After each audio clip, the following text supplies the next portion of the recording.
So let's go ahead and get started. Last week we started looking at Mark, okay? And we noticed that it started with a quotation from where? The beginning of the good news about Jesus Christ, the Son of God, as it is written in the prophet Isaiah. And then what does he say?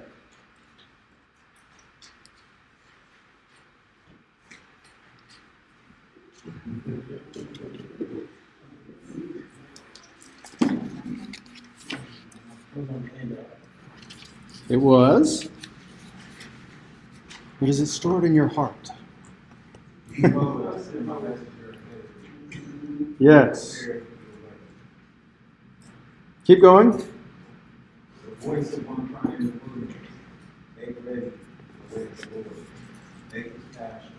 Yes. Right, and where is that from? This last part is from Isaiah 40, verse 3. Where's the first part from? Malachi, right? And so we talked about how it's kind of curious that he says, as it is written in the prophet Isaiah, and then he jumps right into Malachi. And we suggested this is likely a Markan sandwich, where you've got kind of the Isaianic bread, and then a slice of Malachi in between. We said we'd come back to the Malachi piece, but we started looking at the Isaianic frame. As the frame of the Markan sandwich, it suggests that is kind of the more important. And indeed, the structural framework of Mark seems to be grounded on this idea of an Isaianic new Exodus. Okay, now we talked about last time, Isaiah 40 to 55 seems to trace out three main phases to this new Exodus. What are the three phases? What's the first one?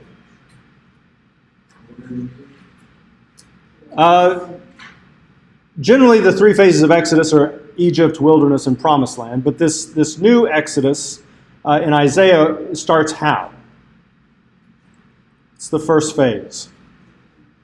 Remember, the people are in Babylon.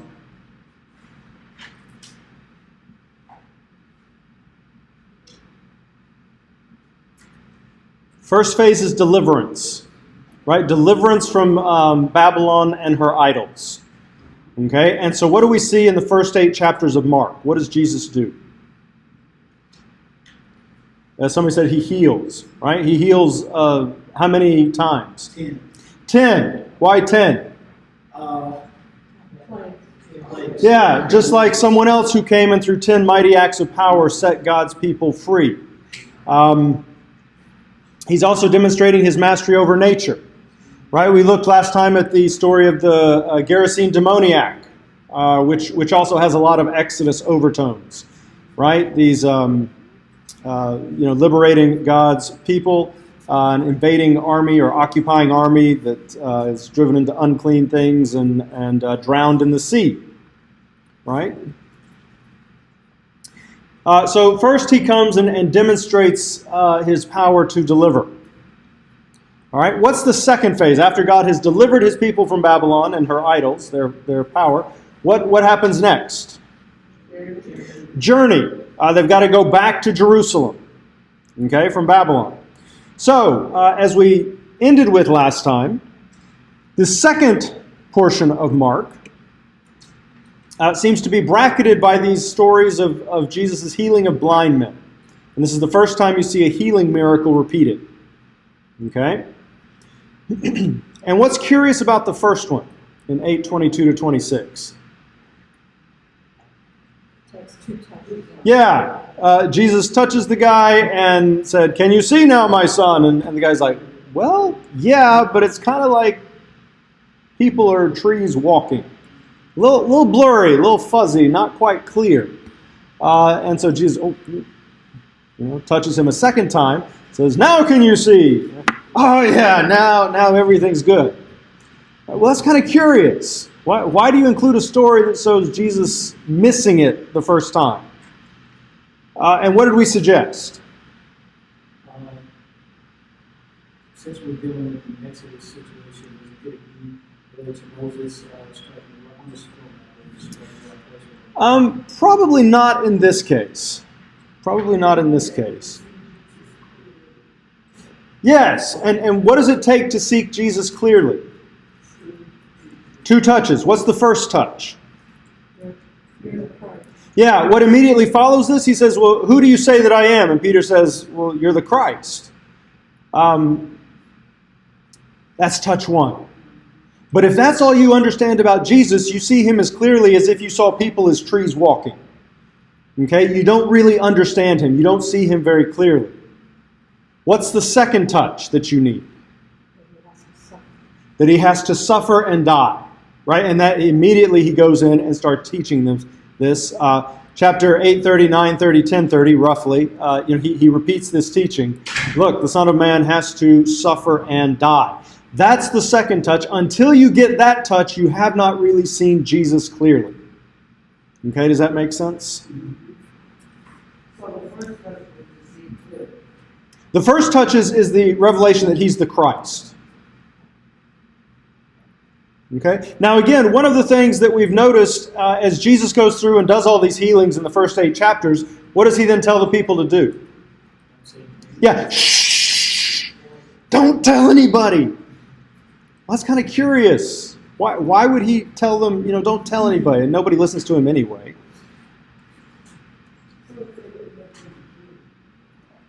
Yeah, if you only have this kind of first touch understanding, you're not really equipped to help people see who he is.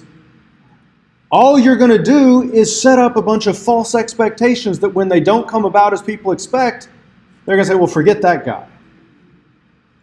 Right? So he tells them, don't say anything about this because you don't yet really understand what's going on. Does that make sense?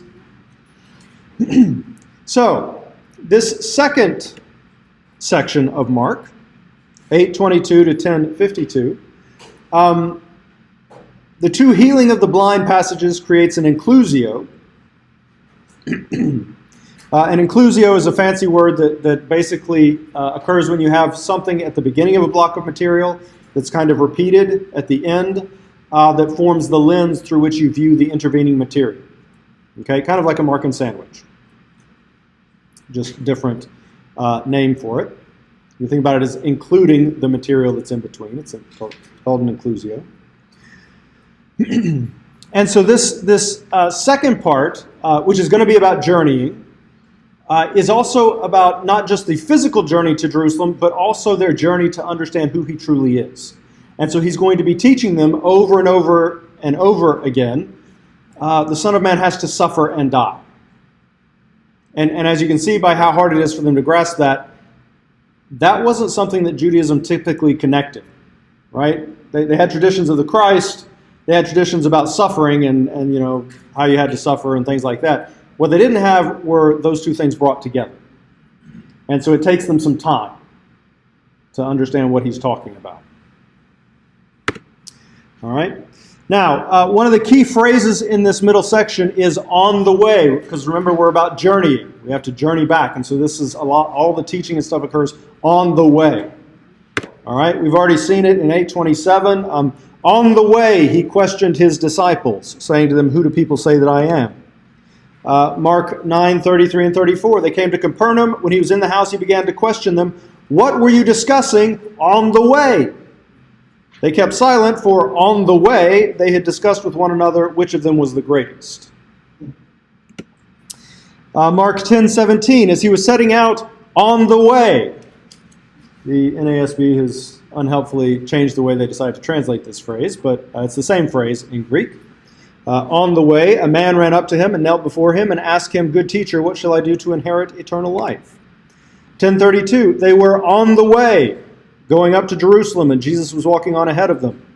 10:46, a blind beggar named Bartimaeus, the son of Timaeus, was sitting on the way. Okay, and 10:52, Jesus said to him, go, your faith has made you well. Immediately he regained his sight and began following him on the way.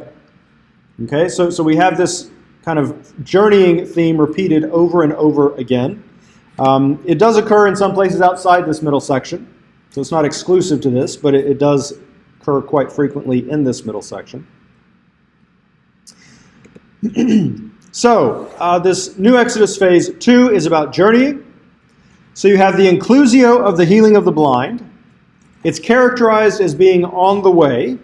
And remember, what is John the Baptist doing? Yeah, his message is prepare the way, right? It begins with Peter's recognition of Jesus as the Christ. Christ, by the way, is the same as Messiah in Hebrew. It just means anointed. Okay?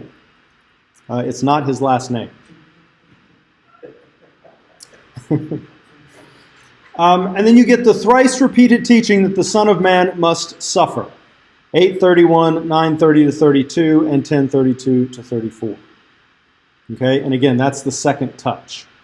They've got that he's the Christ, but now they need that second touch so that they can truly understand him as he is. Again, compare Isaiah 42:16, which is part of this Isaianic New Exodus. I will lead the blind by a way they do not know. In paths they do not know, I will guide them. I will make darkness into light before them, and rugged places into plains. Okay? So this second phase is about coming to see Jesus truly while they're on the way to Jerusalem. All right? Make sense? Which leads us to phase 3. And what's supposed to happen in phase 3? Yeah, arrival and enthronement. Right? They arrive in Jerusalem and Yahweh is enthroned as king. So you get arrival and enthronement in Jerusalem in Mark 11 to 16. Except, what happens when Jesus arrives? 11:11. And he entered Jerusalem and came into the temple. And after looking around, he turns around and goes off to Bethany. Not a good sign. Not a good sign. The next day, they're going back to Jerusalem, and they happen to pass a fig tree. It says this, on the next day, when they had left Bethany, he became hungry. Seeing at a distance a fig tree in leaf, he went to see if perhaps he would find anything on it. And when he came to it, he found nothing but leaves, for it was not the season for figs. He said to it, may no one ever eat fruit from you again. And his disciples were listening. Then they go off into Jerusalem, they visit the temple, they do some stuff, and then it says, again a little bit later, 11:20-21, as they were passing by in the morning, they saw the fig tree withered from the roots up. Being reminded, Peter said to him, Rabbi, look, the fig tree which you cursed has withered. So here's my question. Why does Jesus curse the fig tree?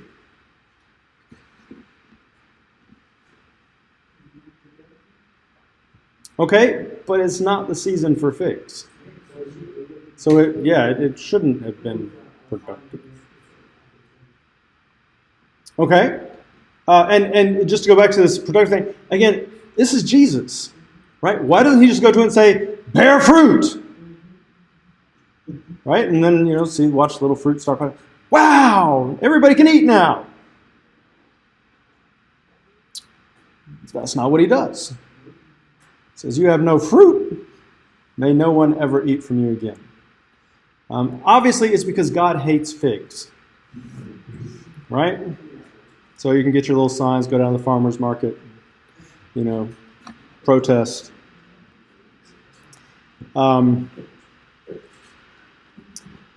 No, well, if you notice, we have kind of this Markan sandwich or inclusio again, right? And what comes in between? He visits the temple, and what does he do in the temple? And is he happy with what's going on? No, he's not. They came to Jerusalem, and he entered the temple, began to cast out those who were buying and selling in the temple, and overturned the tables of the money changers and the seats of those who were selling doves, and he would not permit anyone to carry goods through the temple. And he began to teach and say to them, is it not written, my house shall be called a house of prayer for all the nations? But you have made it a robber's den.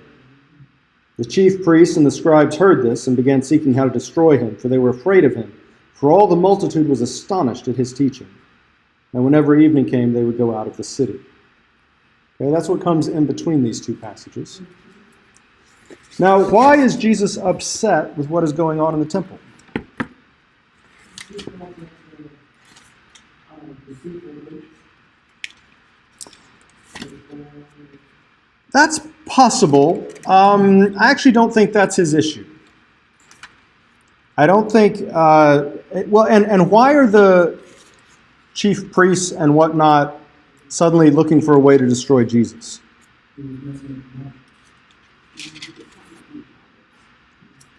Yeah, what does he call them? Yeah, you've turned this, it's supposed to be what? A house of prayer for all nations. Right? But you have turned it into a den of robbers. Right? What's the problem? What are they doing that's a problem?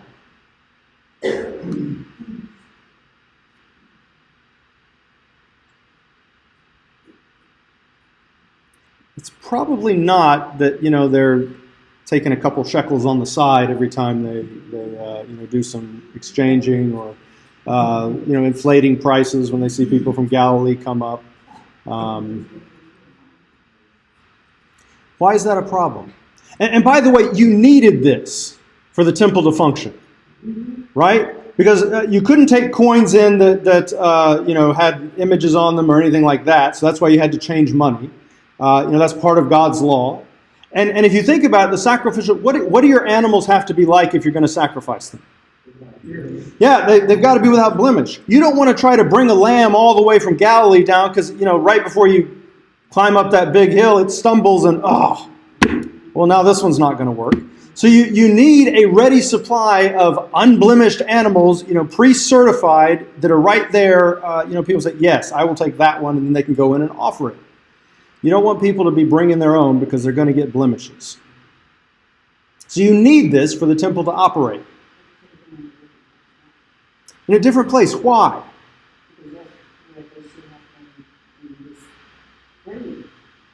Oh yeah, where are they doing it? Where is this going on? Do you know what the name of the court is? It's in the court of the Gentiles. You know another name for Gentiles? The nations. What's he say? This is supposed to be a house of prayer for all nations. How can the nations come and pray here when you got all this, buying and selling and cacophony going on in their court? Right? That was as far as Gentiles could go.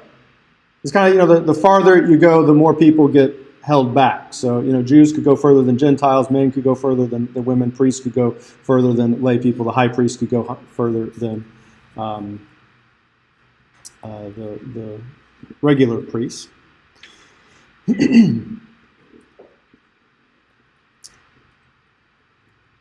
So why does he say you've turned it into a den of robbers?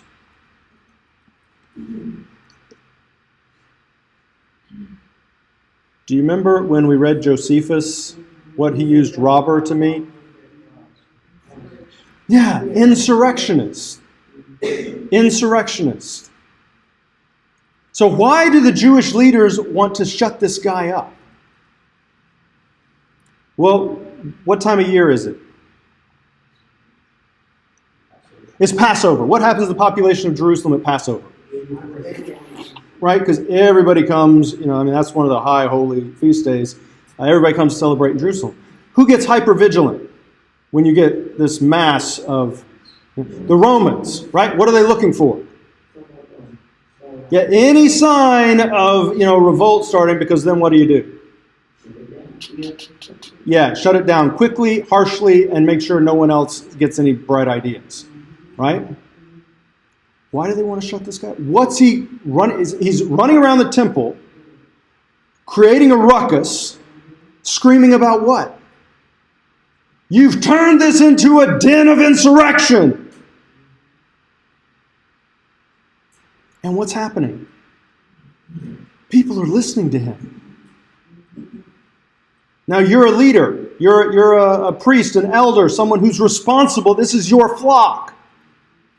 You've seen this play out before. What's getting ready to happen?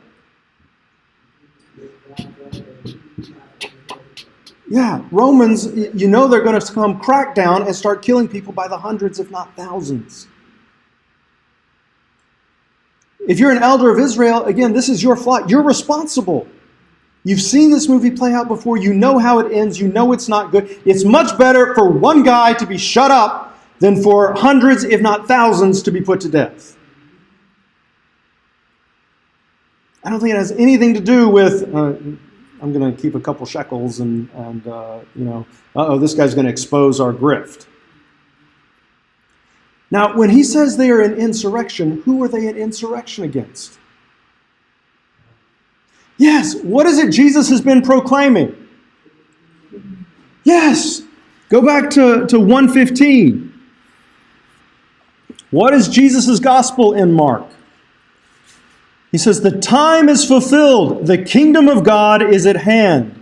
Repent and believe in the gospel. Right? So what's the problem when he gets to Jerusalem and goes into the temple?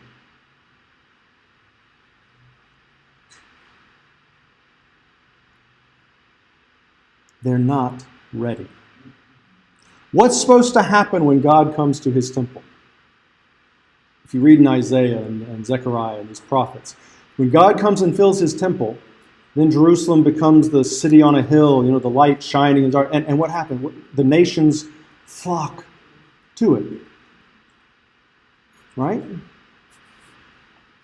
Are they ready? They're not. Why are they not ready?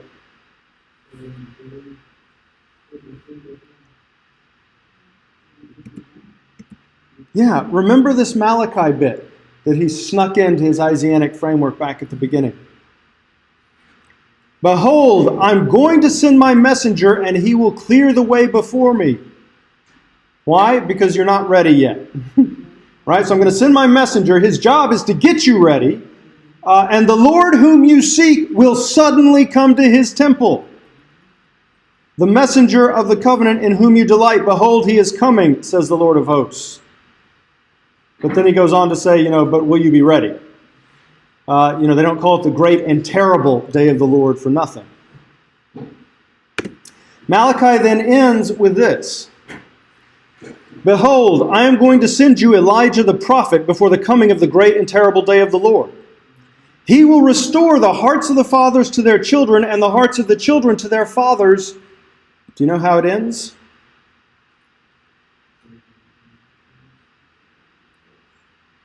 Yeah, so that I will not come and smite the land with a curse. Right? So Malachi ends with God saying, look, I'm going to send you Elijah to get you ready. Because if you're not ready when I show up, what was meant to be a blessing is going to become a curse. Right? What does he do to the fig tree? The land gets cursed. Right?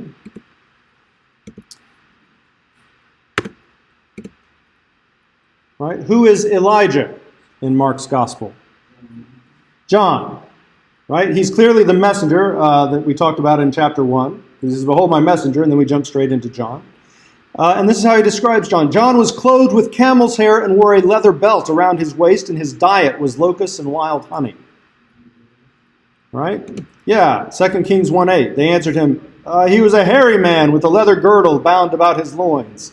And the king said, it's Elijah the Tishbite.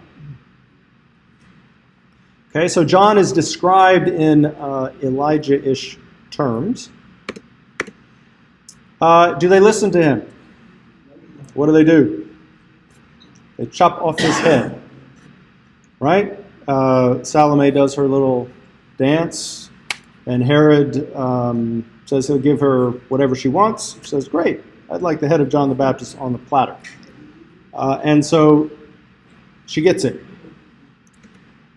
Mark 9, Jesus brings this up again. They ask him, saying, why is it that the scribes say that Elijah must come first? He said to them, Elijah does come first and restore all things.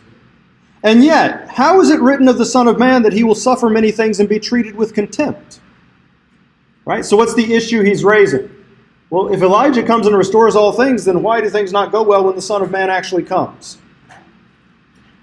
And he says, but I say to you that Elijah has indeed come, and they did to him whatever they wished, just as it is written of him.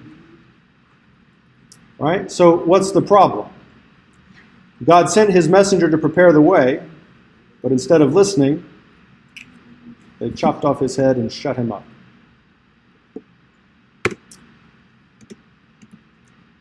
Right after this episode, with the money changers and then the cursing of the fig tree, it says, he was walking in the temple. The chief priests and the scribes and the elders came to him. By what authority are you doing these things? Or who gave you this authority to do these things? Jesus said to them, I'll ask you one question. You answer me, and then I will tell you by what authority I do these things. Was the baptism of John from heaven or from men? Answer me. They began reasoning among themselves, saying, oh, if we say from heaven, he'll say, then why did you not believe him? But shall we say from men? They were afraid of the people, for everyone considered John to have been a real prophet. Answering Jesus, they said, we do not know. And Jesus said to them, nor will I tell you by what authority I do these things. Now, why does he point them to John the Baptist when they ask by what authority he's doing these things?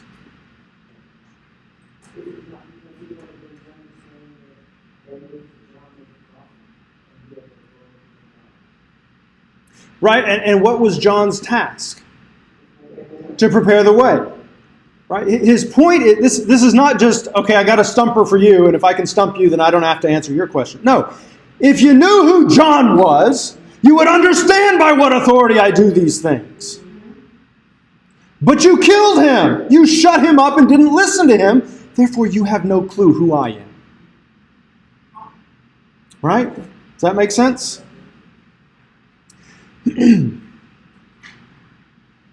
Now remember, what was his gospel? Kingdom of God is at hand. The time is fulfilled.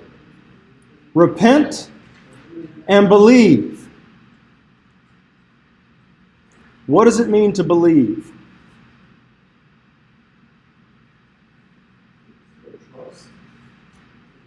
And how does that manifest?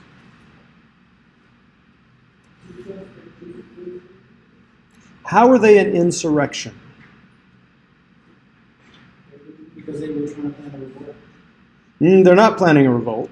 That's what insurrection is. Right, but who are they an insurrection against? God. How are they an insurrection against God?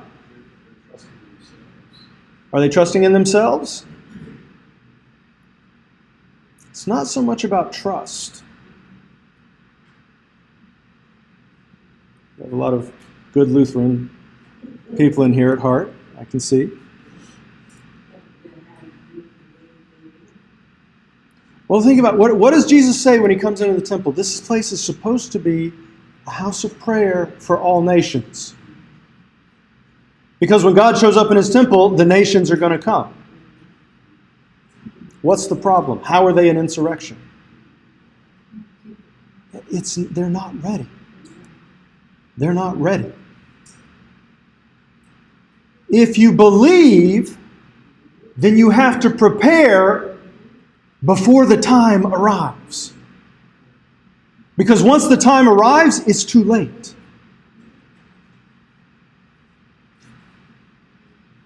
Right? How many of you have revival services with your church? Or yeah.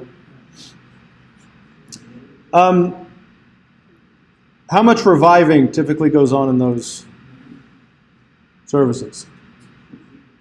Right? How many new people are brought into the kingdom of God through those services? Zero. Maybe if you're lucky, one. Two, maybe a family. If it's a really good year. Do you think God wants to see his people revived and flowing with his life and energy? So why do you think he shows up in power so infrequently at these revivals? Yeah, are we ready for him to actually show up? Because what's going to happen when he shows up? Right? Are you ready for all of Charlotte to suddenly be on your church doorstep next Sunday? Because they can tell God is there. The scale of what God wants to do is so much bigger than what we tend to think. Right? We're planning, how can we bring in a family or two? Right? He wants to save cities, states, nations. But we're not ready. Yes. What happens if he shows up and all these people suddenly come and you're not equipped? People are going to get overlooked. They're going to fall through cracks. They're going to get frustrated. And what was intended to be a blessing is going to become a curse. And no one will ever bear fruit from your church again. Wow. Wow. Right? Why does he curse the fig tree? What does the fig tree typically represent in the Old Testament? It tends to represent physical Israel. Right?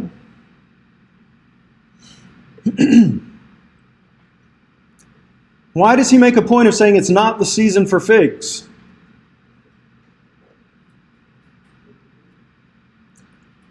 What's the parallel? Well, what's the parallel with regard to the temple? For what? For God and for the nations. It's not the season for Gentiles, but it almost is. It almost is. It's at hand. And you're not ready. And therefore, what was intended to be a blessing, the God whom you seek suddenly comes to his temple, but you're not ready. And instead of being a great day, it becomes a terrible day.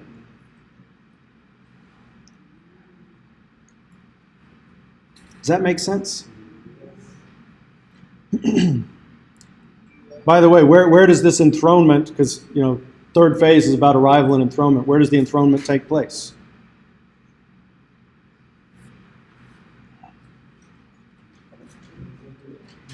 He's lifted up on the cross. That's his enthronement. That's when he enters into his kingdom.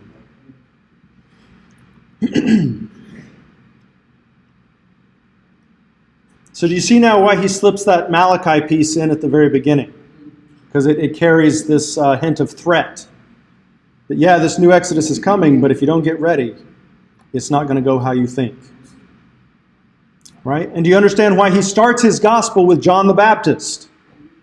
Because that's the story he's telling. That's the portrait he's painting of who Jesus is. Right? Doesn't mean he doesn't know about the virgin birth or the genealogy, or it's just that's not the story he's telling. He's telling the story of Jesus initiating this new Exodus and the one who came before him to prepare the way. All right, does that make sense? So Mark is an incredibly tightly composed piece.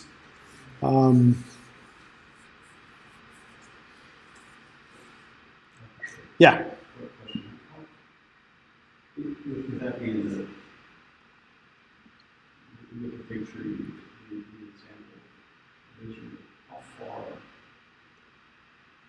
we meant to take that, the implications of that? Obviously, a fig tree being cursed is not meant to bear fruit.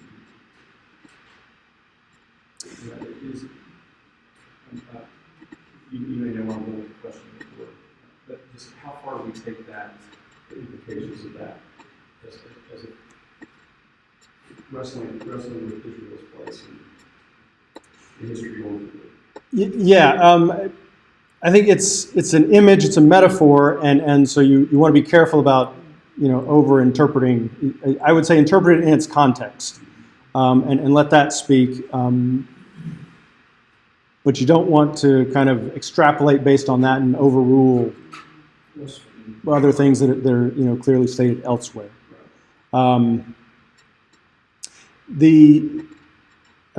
some ways, it's similar to the Old Testament prophets who are wrestling with the question of God divorcing Israel. Because according to the Old Testament, if you divorce a woman you can't get back together with her. Right? Kind of, fool me once, shame on me, or shame on you, but fool me twice. I mean, if it didn't work out the first time, then you have no reason to think, it's going to work out again. Well, God divorces Israel. He doesn't divorce Judah, but he divorces Israel. And so the prophets have to wrestle with, but he's supposed to get back together with her. How does that work? And so they have to wrestle with this theologically to figure out, because we're hearing, I'm going to get back with her, I'll restore her. But we also know that you can't break your law, and your law says you can't do that. And again, the answer they ultimately come up with is, when Israel gets rejoined with Judah, it becomes a new entity. And therefore, it's like marrying a new person. Because it's no longer Israel, it's now this Israel-Judah unity that we haven't seen since, before the split. So I would be careful about taking this image and saying, God has written off Israel forever. That doesn't seem to be the testimony of Scripture. But it does, and it's interesting, the climate in Israel changes right at this time. And it becomes arid and dry. You can track climatologists, and it's now started to change again, which is kind of interesting. Jonathan Cahn, if you're familiar, he wrote The Harbinger. He does some interesting stuff, looking at the climate patterns in Israel, and he also, if you're interested in trees, he has a very interesting YouTube video on trees. And he points out the fig tree is typically physical Israel. The olive tree represents spiritual Israel. That's why Romans 11 was talking about the olive tree. I have a question. I'm just thinking I don't want to do something eisegetical to the text, but as far as could it have possibly also been a sign of rejuvenation, being that when Adam was hid from God in the garden of Eden, except for I'm just there could be connections there. You could look at all the places where figs or fig leaves or fig trees come up in the Old Testament, and kind of see how that image gets fleshed out in the Old Testament as background for the New Testament.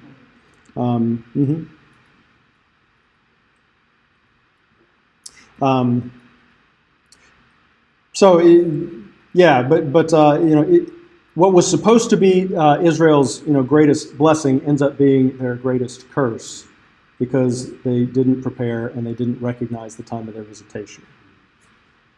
Okay? Just an aside, I would say Israel's not the only one that's missed the time of their visitation. Every generation, God visits his people and raises up a new generation. And what often happens is the previous generation, because he manifests in a new way, does not recognize him and ends up fighting against the very God they claim to be serving.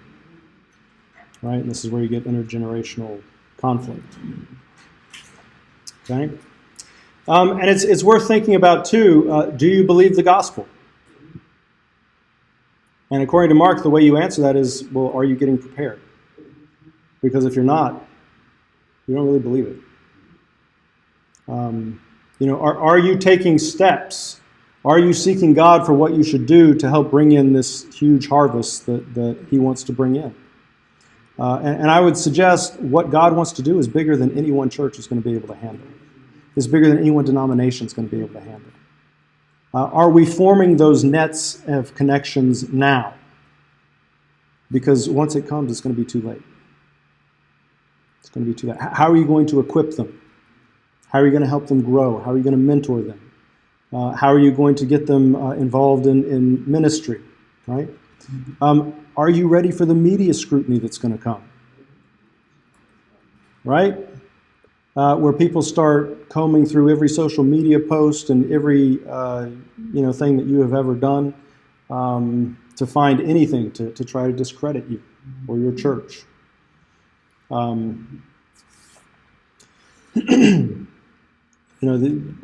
we getting prepared? Because if we're not, then we don't really believe what we're preaching. Does that make sense? Yes. All right, good. Just one more thing to note here. Who is it that is opposing Jesus at this point? It's not the Pharisees. Remember, as we said, the Pharisees don't really have any real political power at this time. They have some popular appeal for their piety, but who is it that really controls things? Well, it's the chief priests, the scribes, and the elders. And we see that. As soon as he gets to Jerusalem, the Pharisees kind of drop out, and suddenly it's this group that's opposing him. All right? And here are other references to the chief priests, scribes, and elders. One last thing to say about Mark.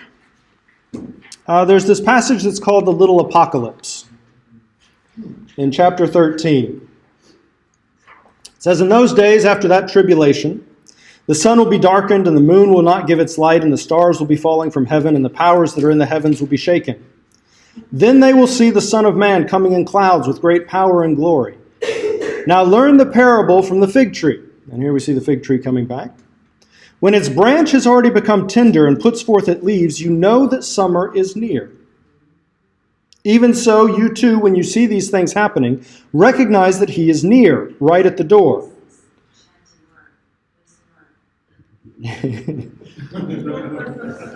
"Truly I say to you, this generation will not pass away until all these things take place." Now, what's curious about that?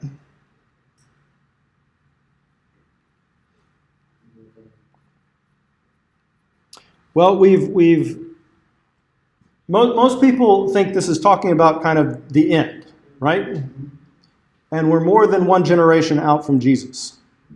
A little bit. So what do we do with this? What do we do with this? Well, a couple options. Some scholars just say, well, Jesus was wrong. He missed it. All right, it's always an option. Two, some people say, well, this word generation, it can also mean race. So maybe it means this race will not pass away until all these things take place. And then they'll say, oh, look, there are still Jews around. Okay, but that's a very awkward reading to, why would you talk about it? In context, the natural reading of this word is generation, because you're talking about time elements and you're talking about things passing away. You don't usually speak about a race like that. So that seems kind of forced.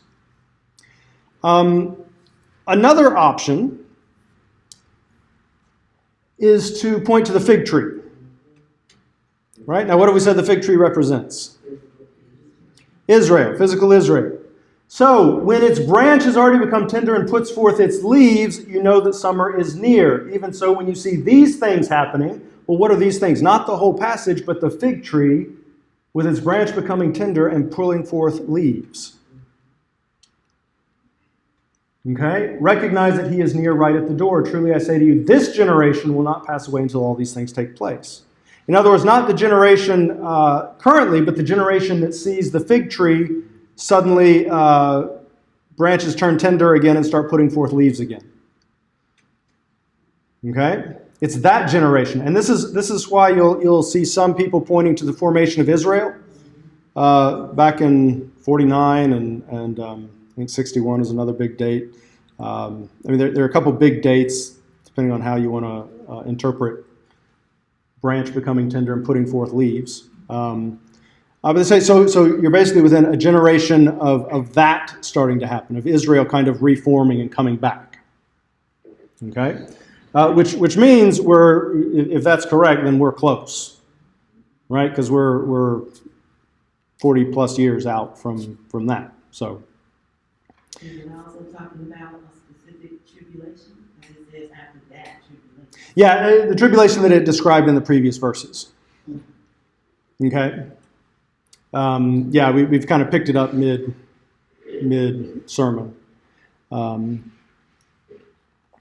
Now, there is another interpretation, N.T. Wright, and N.T. Wright picks up on this word they. Who are they?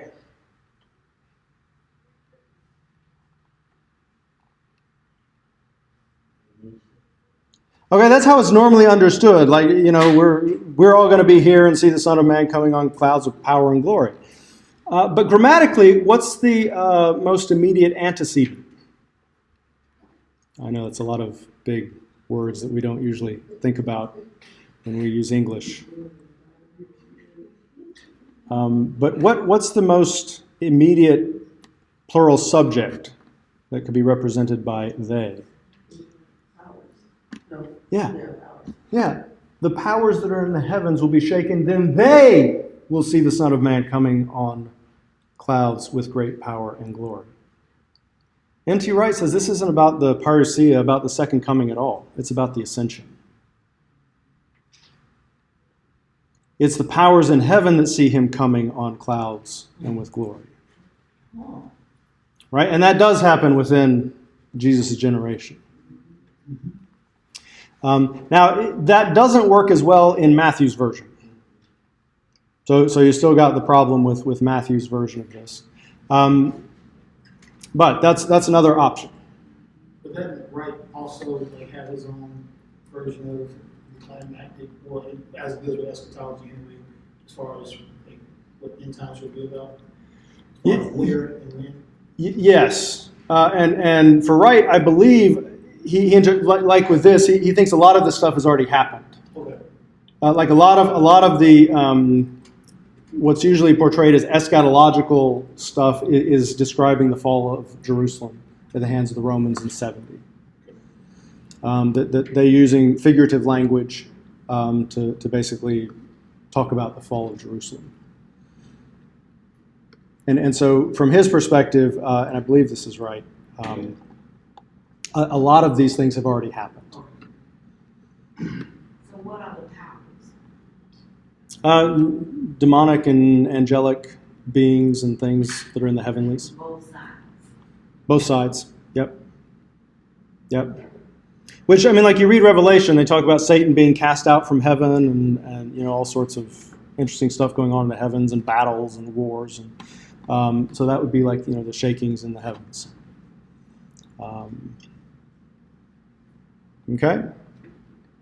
So I'll by the way, the stuff coming in here is like the angels being sent out to, cull from the four corners, and it might be a little harder to see that as having already been fulfilled. So if you take out the little ellipsis and actually put that back in, I think it's a little bit harder to see this as all having been fulfilled. But I give you those options. You can puzzle over them and decide which one you find most persuasive. All right. Does Mark make a little more sense to you now? You have a better idea of the story he's telling about Jesus and how it all fits together? Okay. Good. All right. Then let's quickly jump to the synoptic problem.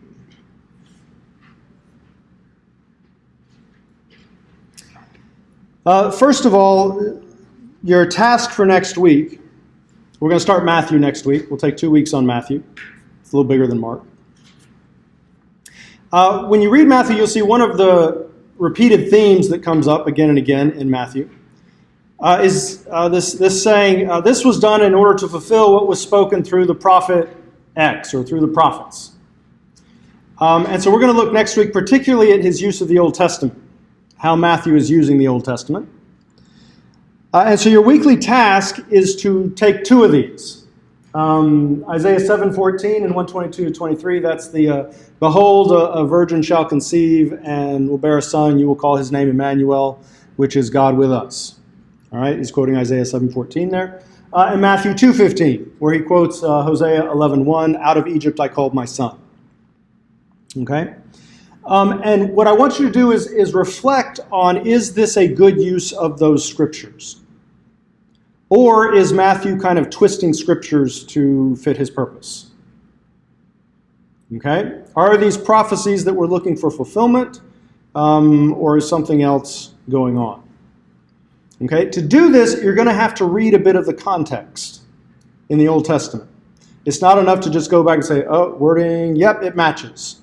It's good.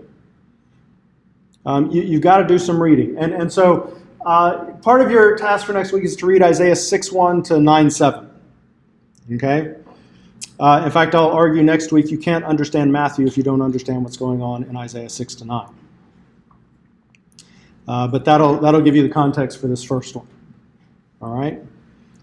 So any questions about that? All right. So that'll be your fun for this week, and then we will talk about that in a week's time. The synoptic problem. As we said last week, the synoptic problem is basically asking the question, who is copying from whom? Now, why does this matter? Well, if you know that, say, Matthew is using Mark, then you can look at how he's using Mark as a clue as to what he's doing. Okay, how he's changing it, what he's bringing over. So it can provide some hints as to how to interpret. We'll start with just 8 general rules about the synoptics. First, the 3 have much material in common. This is the triple tradition. Okay, so passages that occur in Matthew, Mark, and Luke. And those are the 3 synoptics. You may have noticed John's a little bit different. But there are several passages that occur in all 3, Matthew, Mark, and Luke, and that's called the triple tradition. Okay? We're not going to look up all of these Alon passages in the interest of time, but you can go back and do that on your own if you want. If you look up Alon 160, it's one of these passages that appears in all 3. The arrangement of the common material generally follows Mark's order. Where Matthew or Luke differs from Mark's order, the other tends to agree with Mark. Hence, there is alternating support for Mark's order. Okay, so if this is Mark's timeline, and Matthew has a similar passage and it's in the same place as Mark, Luke might have it somewhere else. But if this next passage Matthew has got in a different place, then Luke probably has it in the same place Mark does. Okay, so there's alternating support for Mark's order. Number 3, Matthew includes roughly 90% of Mark. Luke includes roughly 50%. Since Mark is shorter than either Matthew or Luke, it necessarily includes a much smaller percentage of each of them. Okay? But 90% of Mark is in Matthew, and 50% of it is in Luke.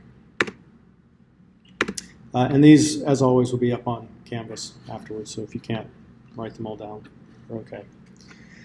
4, there are relatively few significant agreements between Matthew and Luke over against Mark.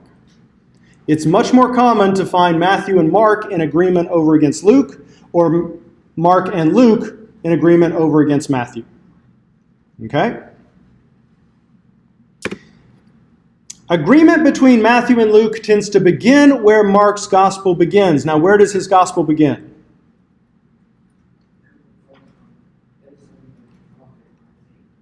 Right? And then who do we immediately jump to? Malachi, but then John the Baptist, right? So, what comes before that in Matthew's gospel? Yeah, you got the genealogy, you got the birth of Jesus. Where do Mary and Joseph seem to live in Matthew's birth account? Well, before. They seem to live in Bethlehem, which is why they're still there 2 years later when the wise men come. Right? And they go to the house. And then instead of going back to Herod, then they have to escape to Egypt. And then after Herod dies, and he has a dream saying you can go back now, where are they headed back? They're headed back to Judea. Apparently going back to Bethlehem until they hear that Archelaus, Herod's son, is over there and he's no better than his dad. And all right, let's head on up to Nazareth. And that's how they get to Nazareth. Right? Well, what about Luke? Where do they live in Luke? They live in Nazareth already. And how do they get to Bethlehem? Well, the census. Yeah, the census goes out. And we'll talk about that when we get to Luke. So in both Gospels, he's born in Bethlehem, grows up in Nazareth. But the rest of the details seem to be a little bit different. And the accounts are completely different. Right? You got wise men in Matthew, you got shepherds in Luke. In Matthew, they go to Egypt for a time. In Luke, you got Jesus staying behind at the temple and his family getting all concerned and having to go back and, hey, I'm in my Father's house. Why are you surprised? So their pre-John the Baptist accounts are completely different. Right? Same thing at the end of the gospel. Where does Mark's gospel end? At the tomb, right? With the women. The tomb is empty. And the angels say, now go and tell the disciples and tell everyone, he's risen. And finally, after a whole gospel saying, shh, don't tell. And everybody, go blabbing, all over the place. Now finally you've got permission, go and tell. And what do? No, I'm not going to say that. No. I don't think so. Right? And there's just kind of the, Sopranos fade to black and people start throwing their shoes at the TV like, come on, you can't end that way. What's next? And some people, took it upon themselves to fill in what was next, and some of those got attached. And so you have the, stories at the end of Mark that probably are not original to the gospel. But Matthew's, so there are no resurrection appearances in Mark, right? Well, there are resurrection appearances in Matthew and Luke. How similar are they? Completely different. Where does Jesus meet with them in Matthew? In Galilee, right? Which is where Mark anticipates them meeting him. Go and tell, I will meet them on the mountain in Galilee where I said I would. Where does he meet them in Luke? Yes, someone said it. In Jerusalem, right? They go up into the upper room, right? You got the men going to Emmaus, and then they run back to Jerusalem when they realize who they've been talking to. And then Jesus suddenly appears, and then he teaches them for 40 days and says, don't leave until, you've been blessed with power from on high. So before Mark begins and after Mark ends, Matthew and Luke are completely different. At the end of Matthew, you got the Great Commission and, go and baptize all the nations. But wherever you have Mark, they're a lot more similar, right? Okay. The same is true in individual pericopes. Okay, so where are you going to find the most disagreement when you have similar pericope? And pericope just kind of means self-contained passage. Okay, and if you type it on your computer, it will try to make it Periscope. Just a tip. Well, they're going to differ the most at the beginning and at the end. They'll often change the setup, and they'll often draw a different kind of implication or application. But then in the middle, you'll often get similar stuff. Okay? Points 2 through 6 establish Mark as the middle term. Okay? Mark is the one that connects the other two Gospels. Well, how can you explain that? Well, it makes good sense if Mark is either last, and he's drawing on those two, or if he's first, and they're both drawing on Mark. Okay? And if you want to see an example of this, look at 38.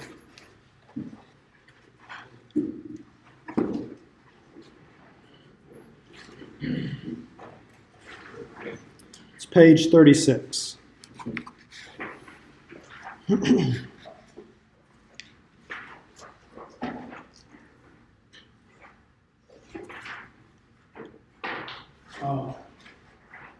So Mark has, that evening at sundown, they brought to him all who were sick or possessed with demons.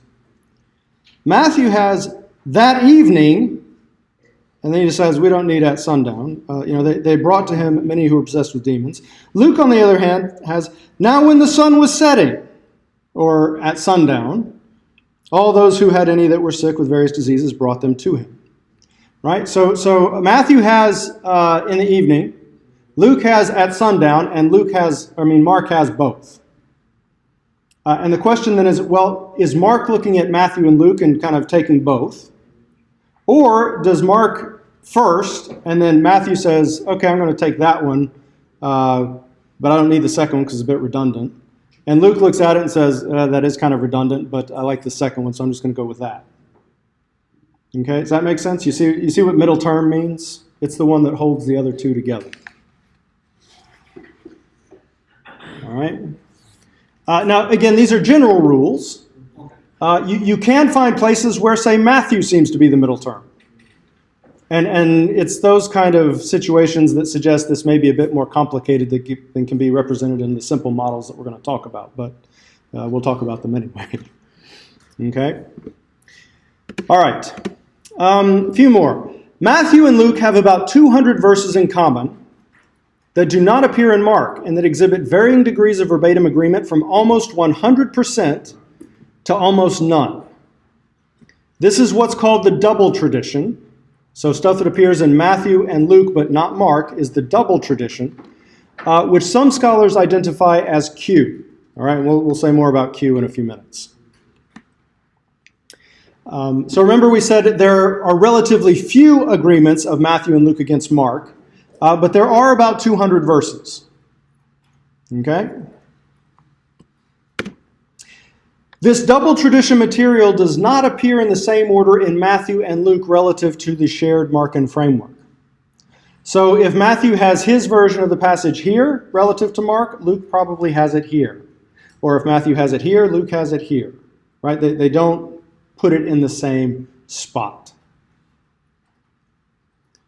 Now again, these are general rules, and as we're going to see, some of that depends on how you define what the passage is. So it's not quite as straightforward as that, but we'll leave it there for the moment. Okay, so given that general situation, how did the Gospels likely develop? Okay, there are three main models that people advocate for today. The first one we're going to talk about is the Griesbach hypothesis.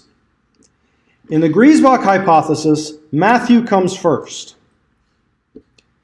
Luke uses Matthew, and then Mark uses both. Okay? Now this actually makes really good sense of Mark as the middle term.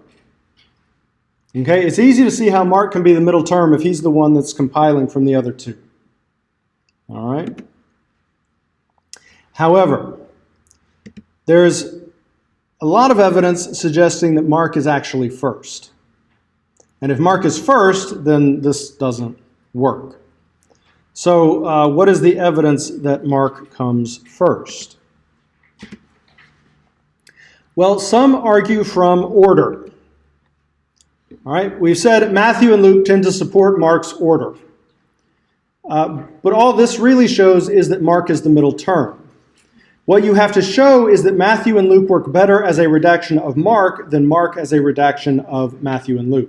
So, for example, in that passage 38 that we looked at, is it more likely that Matthew was using Mark, saw this was redundant, and just took one of the phrases? Luke was using Mark, saw it was redundant, and took the other phrase? Or Mark was looking at Matthew and Luke, saw that and said, I got to get both of those in. Right? So that's the way you got to think about it. Which seems more likely. Dates. Most scholars would suggest that Matthew and Luke seem to know about the destruction of Jerusalem. Okay, the wedding banquet parable where the king gets angry when people won't come and he sends his armies out to completely destroy them. And then Luke 21, where he talks about, when you see Jerusalem completely surrounded by armies, things are about to go bad, get out quick. They say, okay, that shows a knowledge of what was getting ready to happen to Jerusalem in 70, so those have to be post-70. Mark, on the other hand, doesn't show that kind of knowledge. In fact, in 13:2, when at the beginning of this, kind of apocalyptic passage that we looked at a few minutes ago, the disciples come out and they say, wow, look at all these beautiful buildings. Isn't this amazing, Jesus? And he says, truly, I tell you, the day is coming when not one stone will remain on another. Well, that doesn't actually happen. We have the Wailing Wall still in Jerusalem that's still standing. That's, stone on a stone. So it doesn't get completely leveled in the way that Mark 13:2 suggests. Which many scholars say, Mark was close enough to the fall of Jerusalem to see the handwriting on the wall, but it hadn't actually happened yet. And so he was having to anticipate what it would be like. So depending on how you regard prophecy and what you see these writers doing, those arguments may be more or less compelling. But that would suggest, if it's the case, that Mark is earlier than the other two. Okay? As we saw last week, Mark also references Rufus and Alexander, which suggests that those two guys were known in Markan circles, which again suggests a fairly early date because we're within a generation of the events of Jesus' life, right? Okay? Okay? The Markan omissions. It is often argued, why would Mark omit so much of the double tradition, so much of the stuff that's in Matthew and Luke if he's pulling on those two, such as the Lord's Prayer? Mark doesn't have an equivalent. When the omitted portions would have been conducive to his theological and literary interests, and that part is actually key, and many scholars don't give it very much heed. A lot of times, scholars working on the Synoptic Problem don't have a lot of respect for the evangelists as writers or authors. They think of them mainly as compilers, just trying to get down everything they know about Jesus. So if Mark doesn't include it, it must mean he didn't know it. In which case, how in the world could he be using Matthew and Luke? Because there's so much stuff he didn't bring over. As we saw, though, Mark is a very tightly composed gospel. He doesn't need those other things to paint the portrait of Jesus that he's painting. So it's not quite as simple as saying, oh, he omitted a lot of stuff. You got to show why he would have needed to include it. Does that make sense? For that to be a really compelling argument. Then you have Markan additions. There are only 3 passages that are unique to Mark. 7:33 to 36, which is the healing of the deaf man with spittle. 8:22 to 26, which is where it takes 2 touches to heal the blind man. And 14:51 to 52, which is the naked man that ends up running away from his linen sheet. All right. Is it more likely that Mark decided to add these 3 stories and only these 3, or that the other evangelists decided that they didn't really need these stories?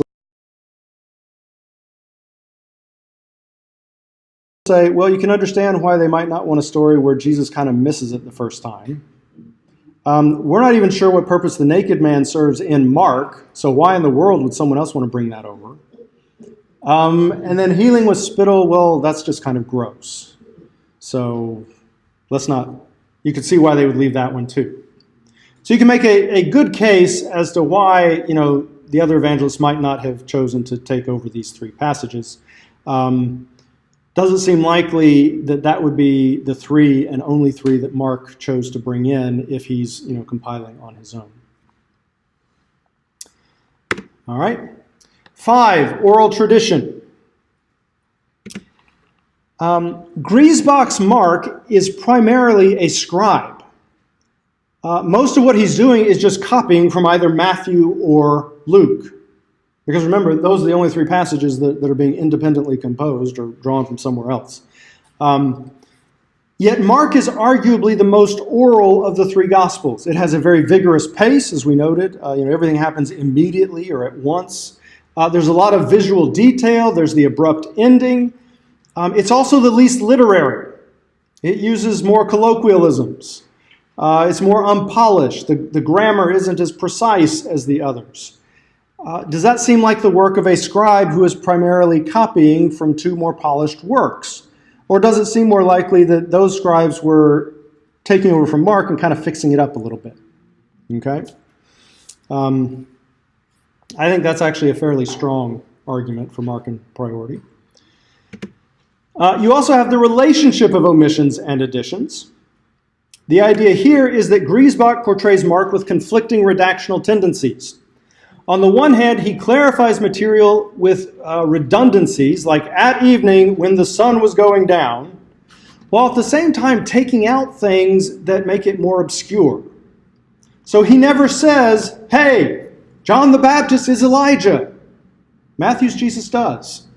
In Mark, you got to figure it out. In Mark, he warns them against the leaven of the Pharisees, and they're like debating what this could be, and he never tells them. In Matthew, he does. He says, no, it's their teaching. Right? So on the one hand, Mark is making his gospel more redundant with details that we don't really need, while making it more obscure and hard to figure out by eliminating things that are kind of crucial to the story. Okay? And then the final one that gets noted for mark and priority is called editorial fatigue. Now, what do we mean by editorial fatigue? How many of you have ever edited one of your papers and made a change in one place and then forgot to adjust something later that should have changed as a result of what you changed there? You don't have to look this passage up. We'll just look at it up here. But this is John the Baptist when he gets his head cut off. Look at Mark's version. King Herod heard of it, and Herodias had a grudge against him, that's John the Baptist, and wanted to kill him. But she could not, for Herod feared John, knowing that he was a righteous and holy man, and he protected him. And then, Salome does her dance, and they have to kill him. It says, the king was deeply grieved, yet out of regard for his oaths and for the guests, he did not want to refuse her. And so he has John the Baptist put to death. All right? So, why is the king deeply grieved? Yeah. Who wants him dead in Mark? Herodias. Yeah, she doesn't appreciate this guy going around. You should not have swapped one uncle for the other. That's not done. But she can't have him put to death because Herod actually thinks John's a decent guy. And more than that, he's a prophet. He's a holy guy. So Herod is protecting him, but then, he says, I'll give you whatever you want, up to half my kingdom. And she says, I want his head. Well, you got to do what you got to do. All right? Now look at Matthew's version. Herod the ruler, and the word he uses here is tetrarch, heard reports. Though Herod wanted to put him to death, he feared the crowd because they regarded him as a prophet. Salome does her dance. The king was grieved, yet out of regard for his oaths and for the guests, he commanded it to be given. Okay? Why is the king grieved here?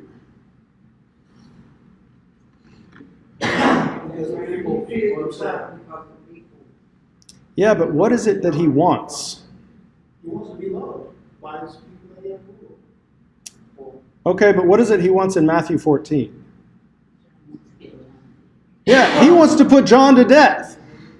Who's protecting him in Matthew? The people. Here's his excuse. Look, I didn't want to do it, but she made me do it. She asked for it. And, I had promised. I got to be true to my word. So I'm really sorry. This is a bad turn of events. But why is he grieved? Why is he grieved? Right? Well, look at this. How does Mark refer to Herod? King Herod. Was Herod a king? Which Herod is this, by the way? It's Antipas, who was Herod the great son that ruled over Galilee and Perea. They all go by Herod, so you got to think about which Herod is this actually. Remember, none of Herod's immediate children were made king because they were bickering, and so he sends them off to Caesar, and Caesar says, okay, you can be a ruler of the people, and the rest of you will be tetrarchs, 2 tetrarchs. So Matthew actually gets the title exactly right. Herod was a tetrarch. Now, what does Matthew call him down here? Whose language is that? That's Mark's language. Why is he grieved? It doesn't make sense in the context of Matthew's story. But Mark has it here. So how can you explain it? Well, this is editorial fatigue. Matthew changes to the more accurate story up here. He then changes the story, so instead of Herod protecting John from Herodias, it's the people protecting John from Herod. But then as he gets towards the end, he just starts copying and forgets to align it with what he... Yeah. Does that make sense? Now, for a Griesbachian, they have to come along and say, well, Matthew had an incoherent story and Mark fixed it. But he fixed it in the wrong direction because he went with king instead of tetrarch. So, and then you have to decide, well, which of those seems more likely? Right? So the idea of editorial fatigue makes sense, where you see things that change at the beginning, but then there's stuff at the end that doesn't really fit or make sense. So, Okay, good.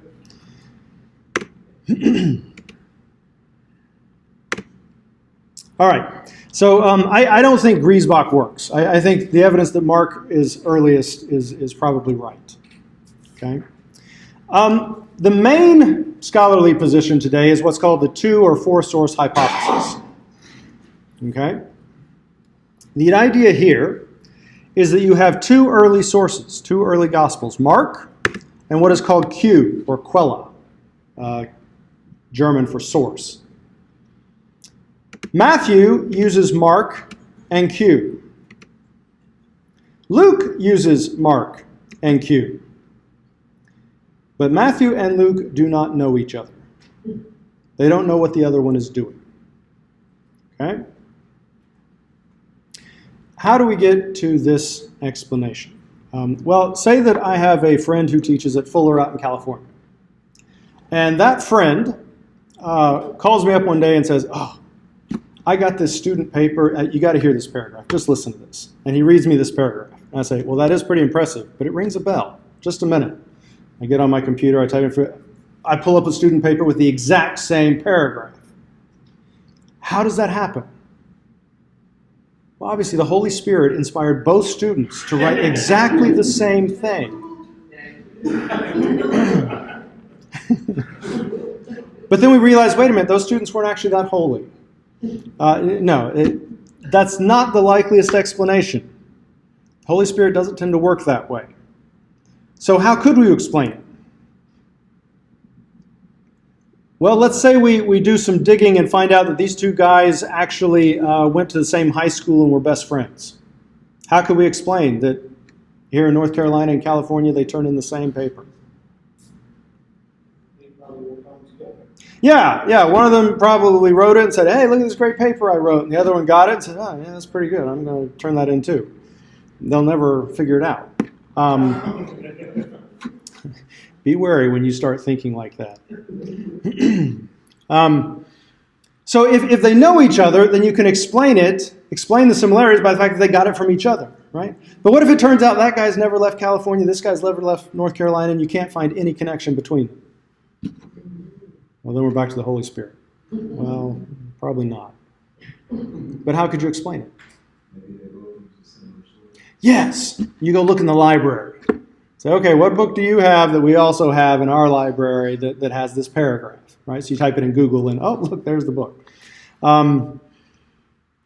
That's the idea here. If Matthew and Luke don't know each other, how can you explain these 200 verses where it's sometimes almost verbatim if they don't know each other? Well, they must have a common source. Okay? So Q... Well, just to finish this off, then Matthew also has the stuff that's unique to Matthew. So you can, if you want to call that a source, you can call it M. And then Luke has the stuff that's unique to Luke. If you want to say he's getting that from a source, you can call it L. So if it's 2 source, it's Mark Q. If you want to include the M and L, then it's the 4 source model. Either's fine.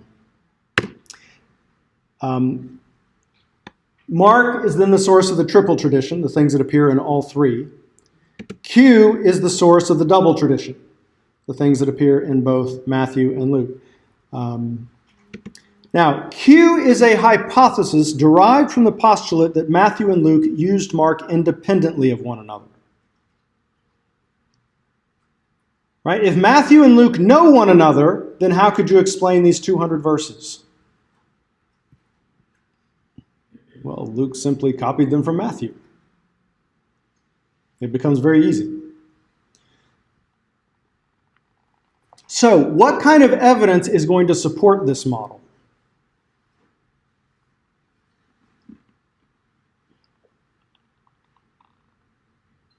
I guess scriptural evidence, like Matthew and Luke together. And what about that? What does that scriptural evidence need to show in order to support this model? It needs to somehow be able to mirror the other text. Nope. Okay. A good try. Good try.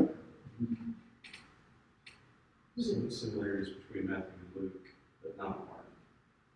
Well, we know we have similarities. That's Q. The question is, what would support this model? Well, what can't happen in this model? This model falls apart if you can show what to be the case. That Matthew and Luke are verbatim. Not just that they're verbatim, but that they know one another. If you can show that Matthew and Luke know one, or if Luke knows Matthew, then you don't need Q. Because Luke could get it just from Matthew. So evidence that supports the idea that Matthew and Luke are working independently supports this model. Evidence that suggests one of them knew the other undermines this model. Does that make sense? Well, as far as, doing the research, like what should you take towards that? Like, Okay, well, we're going to go through it. Yeah, we're going to go through it. All right, so what are the main arguments that support the idea that Matthew and Luke do not know each other? The first one is Luke's order. Okay? Matthew and Luke usually put double tradition material in different spots relative to Mark. Now, why would that suggest they don't know each other?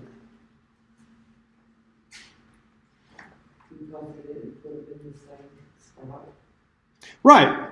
You would assume that if Luke is using Matthew, at least once he would say, oh, actually that works well there. I'm going to keep it there. Not, oh, no, it's another passage. It's not in Mark. I got to find some other place to put that. Right? I mean, that's kind of odd. Who would do that? On the other hand, if they're each independently taking from Q and putting it in, well, then you would expect that they might not agree. Okay? And then it's argued Matthew's placement of double tradition in the Markan framework almost always makes sense, whereas Luke's does not. So say some scholars. Okay? The problem with this is that it's a pretty subjective evaluation of the evidence. All right, look at Elan 129.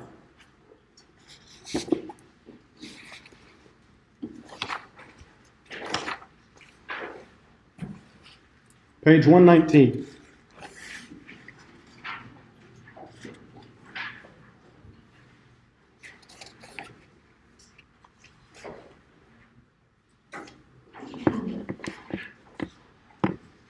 Okay, what is 129? What is this? Okay, good. It's the parable of the leaven. Where does it occur in Matthew? chapter 3. 13:33. What comes right before it in Matthew? I'll give you a hint. Look at the previous one. Parable of the mustard seed. Right? And you notice Matthew 13:31 to 32, and they're both in boldface. What does boldface mean? Boldface means we're tracking with Matthew's order right now. So Luke has this passage, but it's in a different location. And we're tracking with Mark as well. So here you can see an example where Matthew agrees with Mark's order and Luke has moved it somewhere else. Okay? However, where does the parable of the leaven occur in Luke? 13:20 to 21. What does it follow in Luke? I'll give you a hint. Look right above. The parable of the mustard seed. Well, wait a minute. I thought we just said that Matthew and Luke never put the material in the same spot relative to the Markan story. Well, here you've got the parable of the leaven, which is not in Mark, following the parable of the mustard seed in both Matthew and Luke. So how can you explain this? Well, you make this all one passage, and then they're not inserted, and call it a Mark Q overlap. So it becomes a way of kind of explaining away the cases where they actually do this. Okay, we'll say more about Mark Q overlaps in a minute. But does that make sense? So part of the reason that you can say they never insert it in the same spot is because you divide the passages up in such a way that they're not inserting it in the same spot. Okay? And the argument that Luke never makes sense is not really giving Luke his due credit. Okay, but that's one of the main reasons for thinking that they don't know each other is so often, and it is primarily the case, that whenever you have this double tradition stuff, it occurs in different spots. And you would think more often than not it would occur in similar locations if one of them was using the other. All right, the second major argument is alternating primitivity. If Luke was using Matthew, would you expect Matthew or Luke to more often have the more original account? If Luke is using Matthew, Mark would have the more original. Mark would be more original, but in terms of the stuff that's unique to Matthew and Luke. If Luke is using Matthew, which would you expect to have the more original material? Matthew, because Luke is going to be making changes potentially as he brings it over. So what would it suggest if they kind of alternate in which one has the most original material? So Matthew has more original one here, Luke here, Matthew here, Luke here. What would that suggest? Yeah, and sometimes Matthew changes it, and sometimes Luke changes it, and sometimes they both change it. But that so you could explain how they sometimes one seems to have a more original version than the other, and sometimes the other does, if they're both copying from a common source and not from one another. Does that make sense? What's the problem with this argument? How in the world do you know what's more original?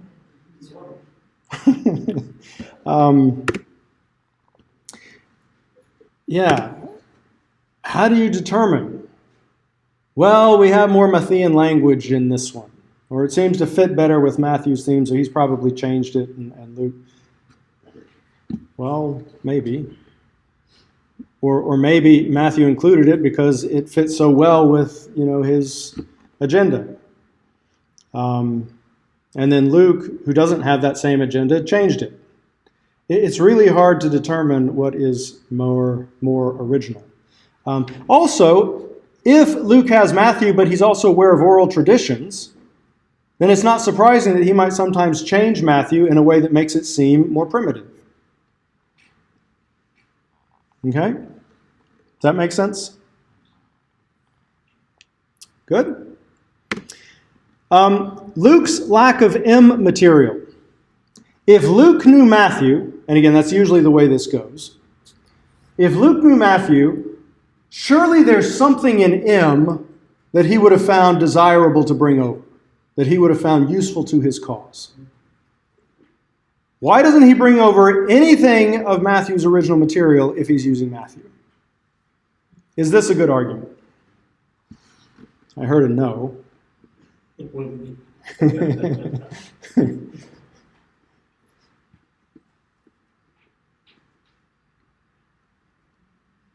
Well, what happens if Luke finds something in M that he likes and brings it over?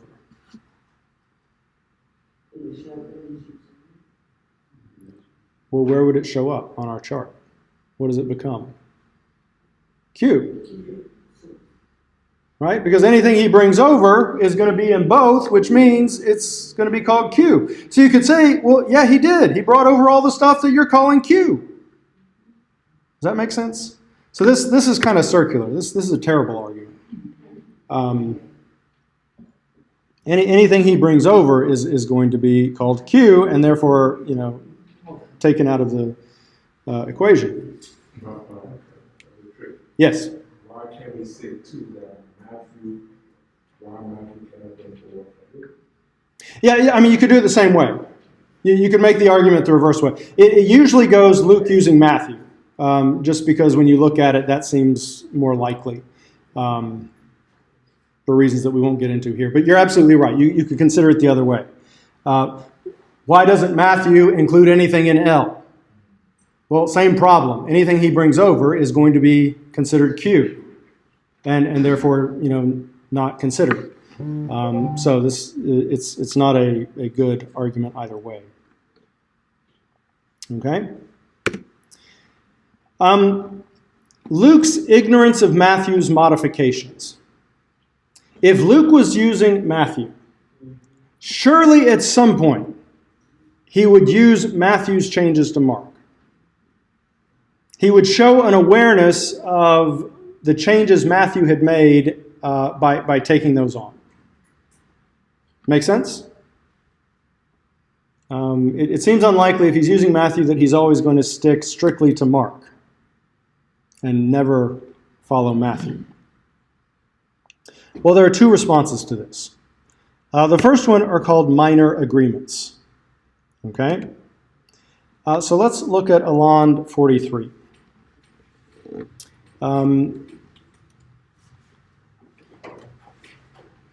Matthew says, getting into a boat, he crossed over and came to his own city.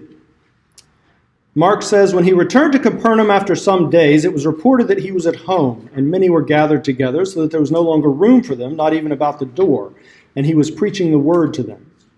Okay? Now, if we're going to mark this, like you marked for your homework assignment, what are we going to underline in red between Matthew and Mark?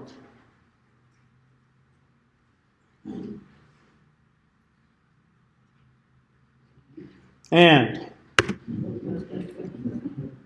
That's about it. Remember we said when you see, you're going to see most of the differences at the beginning and at the end of a passage, right? Because they'll often change the initial setup. Here, Matthew just gives us a generic, hey, he's in his own city.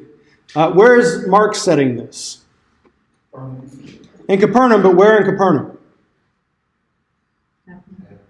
Yeah, at home. He's in a house, and people are crowded all around, right? Now look at Luke. On one of those days, as he was teaching, there were Pharisees and teachers of the law sitting by, who had come from every village of Galilee and Judea and from Jerusalem. And the power of the Lord was with them to heal. Okay, so what are we going to mark between Mark and Luke? Well, there's not a lot here either. We got days. Okay, so what is the setting in Luke?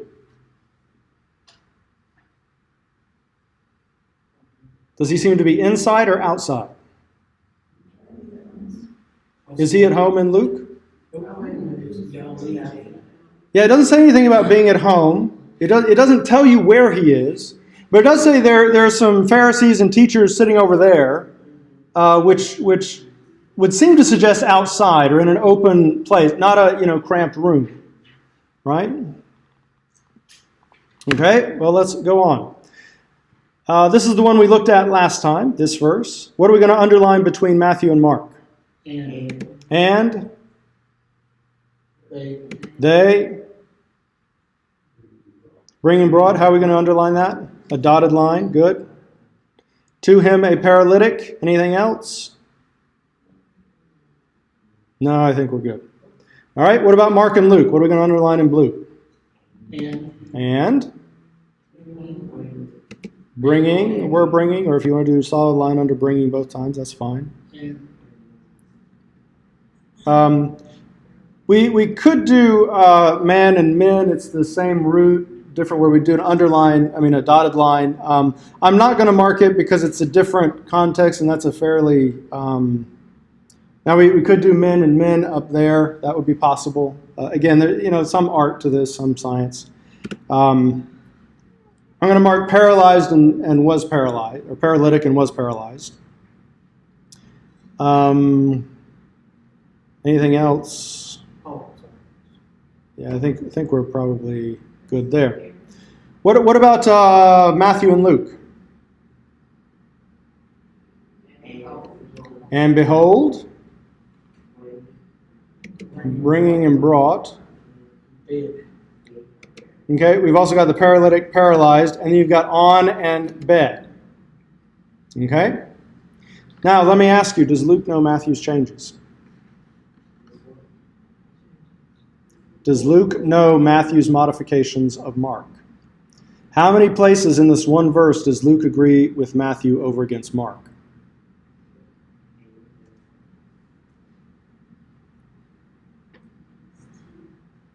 Well, anywhere you see only a green underline, you have Luke and Matthew agreeing over against Mark. So, for example, and behold, right? Well, if Luke doesn't know Matthew, then you have to argue that both of them independently said, oh, you can't just start this and they came. You've got to say, and behold, they brought to him a paralytic. Right? Because it just doesn't work if you don't stick the behold in there. Well, okay. And then this one's curious. On a bed.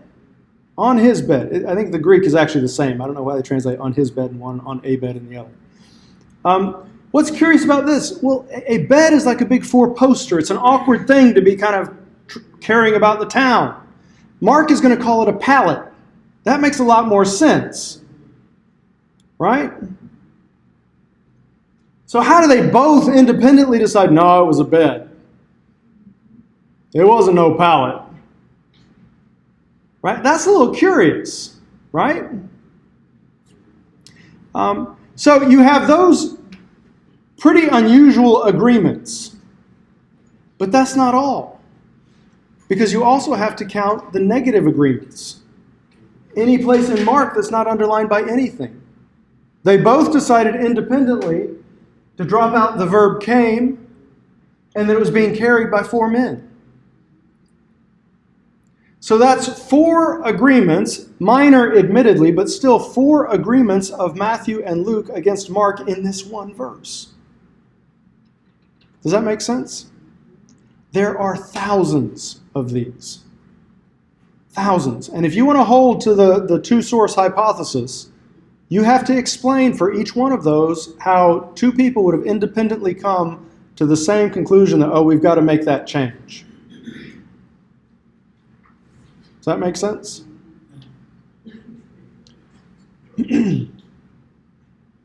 Where are you getting lost? No, I actually got clarity. I'm rocking back and forth to stay with him. So. Okay, no problem. No problem. Okay, so these are what are called minor agreements. All right, and they undercut the two-source hypothesis model because they suggest Luke actually does know Matthew's modifications. All right, does that make sense? Just to finish out the passage, we've got they and we've got the roof.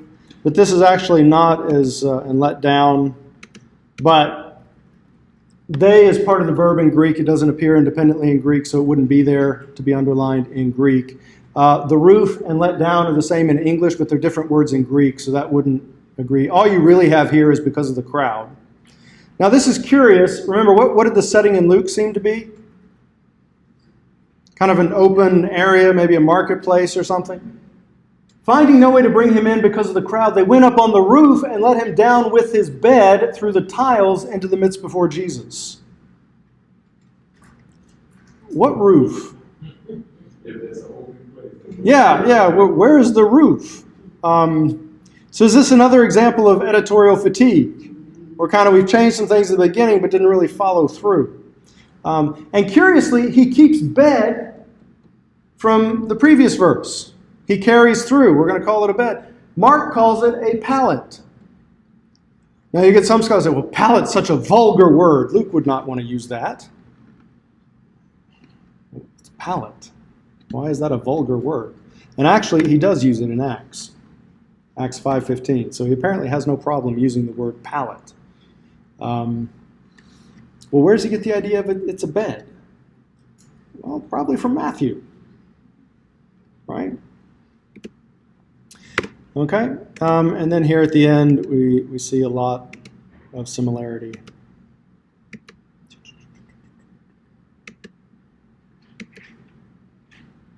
And again, when you see this level of verbatim agreement, you know somebody's copying a written document. Have you ever played telephone? Right? Oral traditions don't lend themselves to this kind of verbatim agreement. This is how we catch plagiarizers, by the way. Don't try to plagiarize in classes where your professors are trained in textual criticism and source criticism. It doesn't go well, trust me. The second, if minor agreements are one critique against this argument that Luke doesn't know Matthew's modifications, what do you think the other one is? Well, major agreements.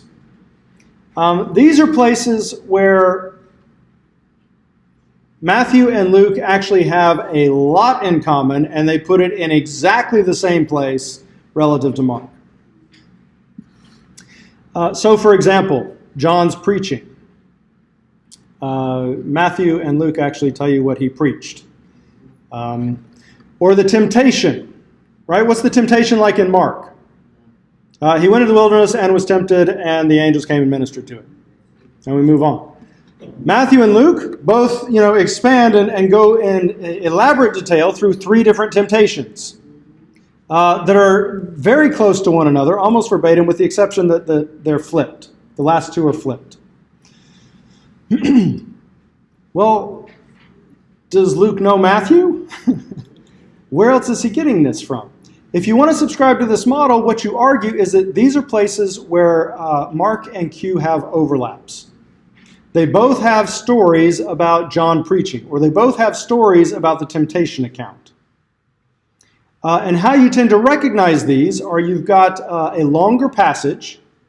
So again, you group it as one big passage. Where Matthew and Luke seem to know a distinct version over against the Markan version for the parts that are parallel. Now, even that doesn't always hold, because the parable of the mustard seed that we looked at earlier, which gets grouped in as one of these Mark Q overlaps, is almost verbatim across the 3. So there's no real evidence for an independent tradition. But that's how these get explained. And the first guy who came up with this had a really long list of these Mark Q overlap passages. But then people started realizing, well, the more Mark Q overlap passages you have, the more Q starts to look an awful lot like Matthew. In which case, why not just say he's using Matthew? And so they started saying, well, we can cut back some of these and whittle them down. And so these are kind of the big ones that you can't get rid of. Okay? Again, you can go and look at those on your own. We're not going to go through them now. But does that make sense? So, is there any evidence that Luke knows Matthew's modifications? Well, yeah, there seems to be a lot. But you have to find a way to kind of explain it away and say, no. There's a way to get at this if you want this model to work. Okay? Finally, you'll see people argue that Q is distinctive and useful. Just because Q is useful, does that make it true? No. Unfortunately, useful does not equal true. One of the places where it becomes useful is in historical Jesus research. When we get there at the end of term, we'll see one of the criterion that people use is multiple attestation. Okay? Now, if Angela witnesses a car crash, and then she tells Alex, and he tells Chris, and then they all come and tell me, how many sources do I have for what happened in that crash? I don't really have 3. I have 1. And 2 others who heard the same story that originally came from Angela, right?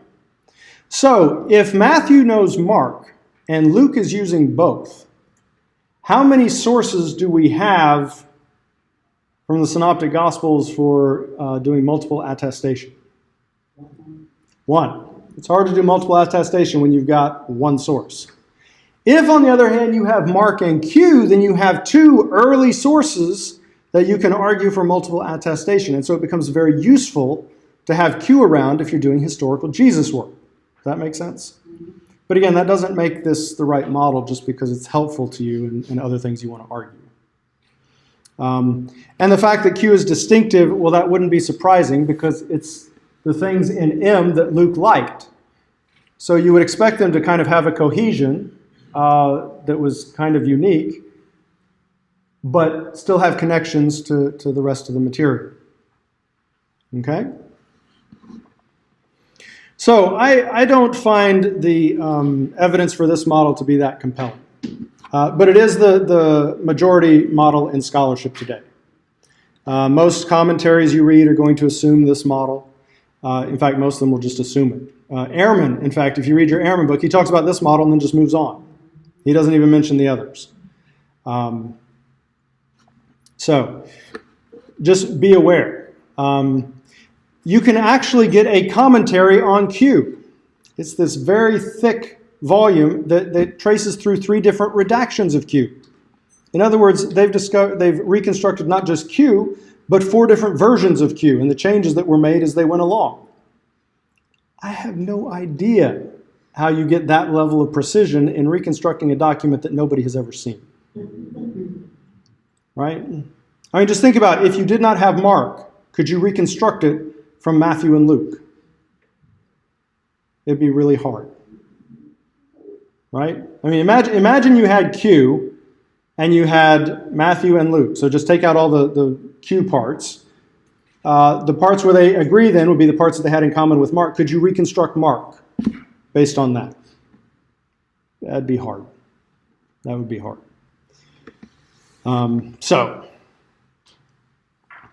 The final model is called the Farrer-Golder hypothesis. The Goodacre reading that I gave you talks a bit about this. Well, one of the other arguments, if Luke knew Matthew, how in the world could he break up a sermon so beautiful as the Sermon on the Mount? Right? Only a crank would break up the Sermon on the Mount. Right? How many of you ever have heard a sermon on the entire Sermon on the Mount? I'm not seeing many hands. How many of you have ever seen a Jesus movie that includes the entire Sermon on the Mount? We break it up all the time. Why? Because it's really long. Right? And as we'll see when we get to Matthew, he's probably compiled it himself. It's probably a collection of things. Luke has most of the Sermon on the Mount, but it's split up and broken up into smaller chunks, which is actually how we deal with it all the time too.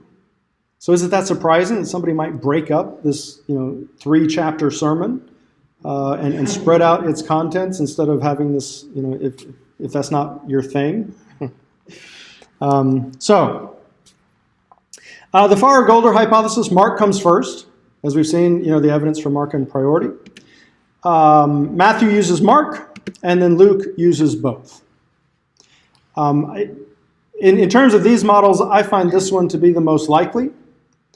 Again, as we've suggested, the truth is probably a little more complicated than you can represent on a simple little model with 3 arrows. There probably was some back and forth, and things get changed, and so you'll get some models that talk about Ur-Mark and Proto-Luke, and Proto-Luke was read by Ur-Mark, and then Mark was produced, and then Luke read Mark and changed his and to produce Luke, and that's probably in some ways closer to what actually happened, but how in the world you reconstruct that gets a bit crazy.